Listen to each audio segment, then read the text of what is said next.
President, Commissioner, dear colleagues, in the middle of the Sahara, Morocco has built a 2,700 kilometers long wall, the longest wall in the world after the Wall of China, guarded by 120,000 soldiers and millions of landmines.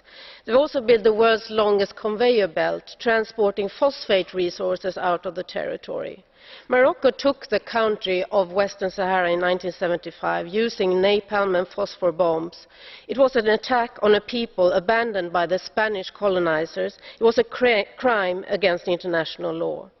The fisheries agreement between the EU and Morocco, including the waters of Western Sahara, is in fact illegal. That has been established by the legal services of this House in a recent opinion which rules out the previous legal opinion of the Commission, written before it was possible to establish two things. One, if the EU was actually fishing in Western Sahara, and secondly, whether or not the economic payment came to the benefit of the people of Western Sahara and with the consent of the people of that territory. There's now two answers to those questions. 74% of the EU fleet capacity does operate in the waters of Western Sahara, and the people of this region have not been consulted on the matter. Dear colleagues, I've seen the answer on these questions that Morocco has given to the Commission 1 year ago. And it makes it 100% clear that Morocco is not going to recognize that there's even such a thing as Western Sahara. They don't even mention Western Sahara.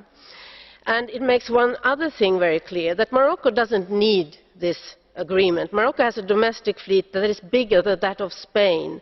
They have the objective in the national fisheries policy of tripling fisheries contribution to GNP, doubling domestic employment and increasing domestic consumption of fish. In 1999, Morocco terminated the EU fisheries agreement for those reasons, also because of EU overfishing that is now also taking place. It's extremely clear that Morocco only wants to keep the fisheries agreement with the EU for one reason, to legitimise Morocco's illegal occupation of Western Sahara by making the EU accomplice in this criminal act. Colleagues, it would be a shame to this House and to the entire European Union if we, as proponents of human rights and defenders of international justice and democracy, gave our consent to this shameful agreement. Thank you.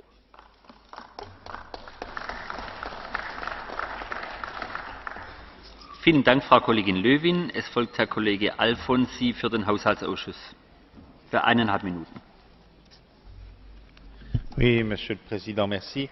La Commission du budget a souhaité que le Parlement refuse d'approuver l'accord de pêche entre l'Union européenne et le Royaume du Maroc.